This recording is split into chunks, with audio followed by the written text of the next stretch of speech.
What in the world is the sniffing economy and how can you make money? Well, you're about to find out. I'm your host, John Guyton, and I am joined today by an amazing guest. My most famous thing would be co-founder of SendGrid. I wrote the software that powers most of the internet's email. We IPO'd back in 2017, which was pretty awesome. Then got acquired by Twilio, and by the time the deal was finally done, it was $3 billion.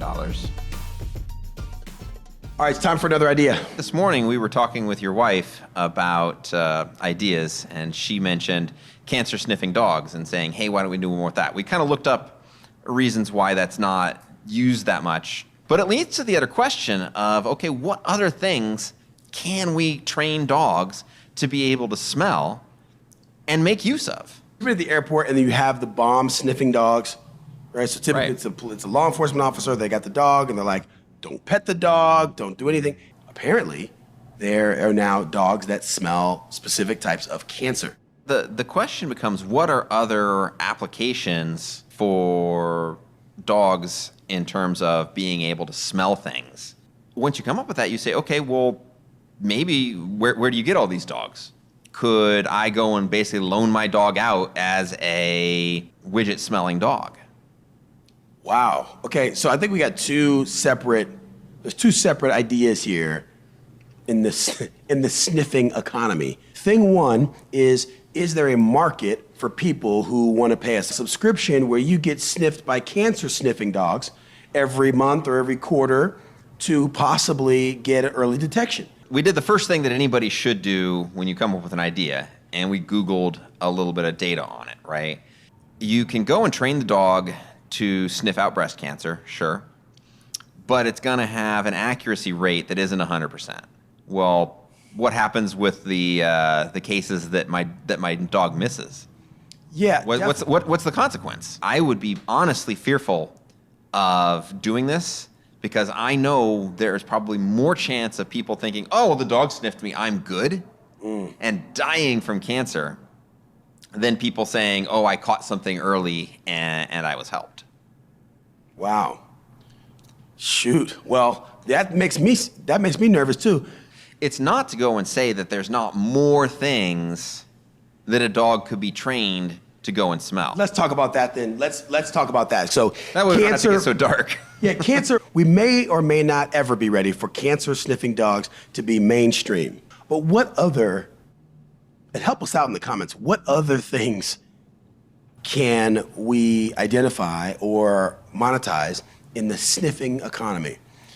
You start watching all these documentaries and stuff like that, you'll end up throwing all your stuff out because you're like, there's bad chemicals, like harmful chemicals in the things that you have in and around your home. So what if you had a dog that would sniff for these harmful chemicals and they just do a run around your house and bark at some stuff? I love it. I love it like way more than you know, because here's the thing, right? You look at like the formaldehyde issues that they've had, where the clothing from particular other countries have been very infested with formaldehyde.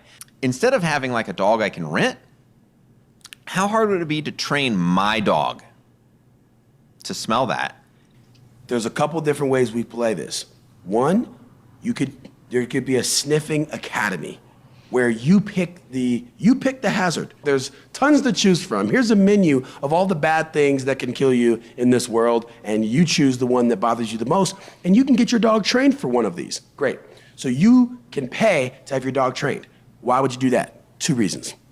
Reason one, you do it for your own good, because you're like, I'm really worried about formaldehyde in my clothes.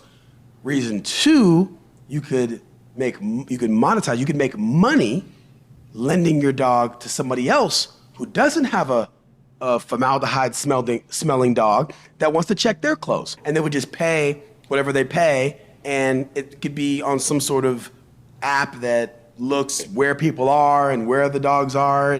What you could almost do is kind of throw in a sniffing package. I know it sounds funny, but it's great. Tell me about the sniffing package. The sniffing package when someone goes and sends their dog to dog training. Because it's like, okay, they're already having somebody else teach the dog how to behave.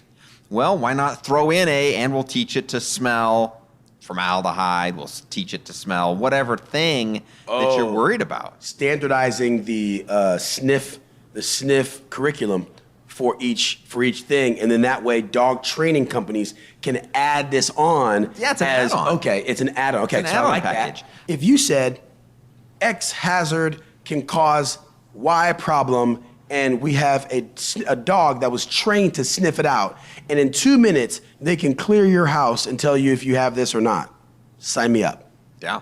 There's a mold sniffing dog, and this dog can sniff mold through the wall before you even know it. I guarantee you can teach a dog to smell mold. You can teach a dog to smell anything. Got to be possible. If they can smell drugs, if they can smell certain types of cancers, if they can smell bomb materials, if they can smell all that, they can definitely smell mold. They can smell mold, they can probably smell, you could probably teach them to smell termites. Now that would be awesome because the termite people say, oh, of course there's termites here. when have they ever come and inspected and said, no, there's no termites? I mean. If we were gonna start this, right, how would somebody start this out? I think you'd have to, get real, because we did some real quick research to know that to get somebody to learn how to smell cancer, it's about 6 months.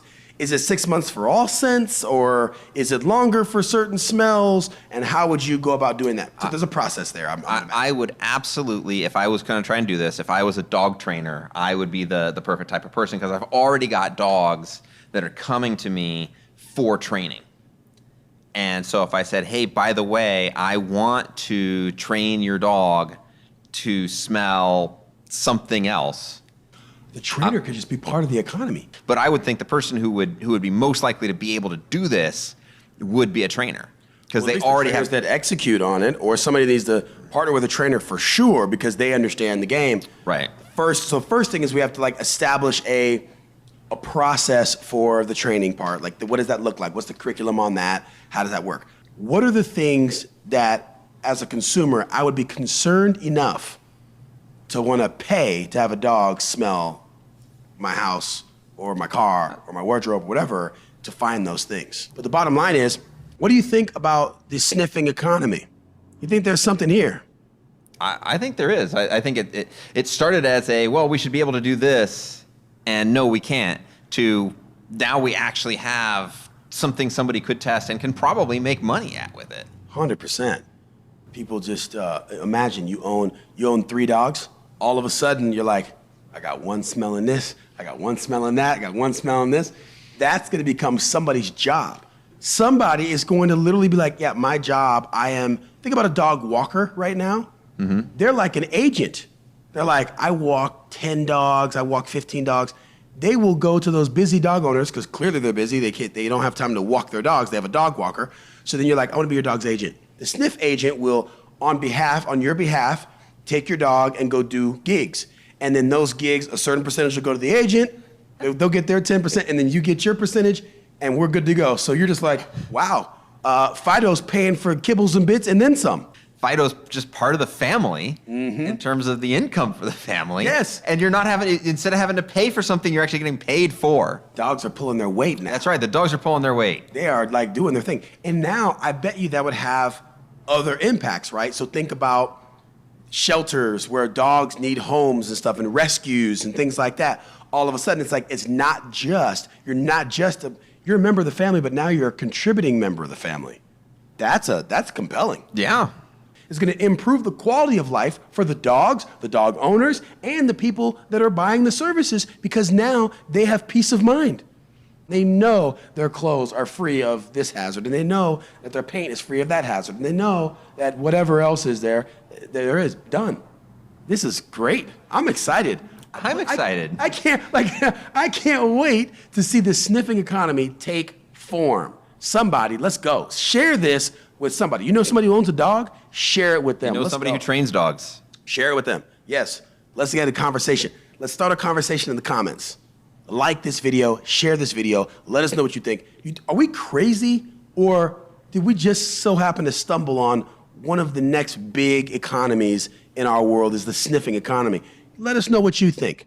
And for those of you who can execute, for those of you who are about that action, let us know what you're going to do. We'll have you on the show. You can talk. You can tell us all about the changes in the sniffing economy. And bring the dog. And bring the dog. Bring the dog. We'll bring the treats. Hey, This is fantastic. I can't wait. Guys, go ahead. But before you go start the Sniffing Economy, do me a favor. Like this video, comment on this video, share it with everybody that you know that owns a dog, and even people that don't own a dog. If they have a place that they live and have hazards, share it with them too.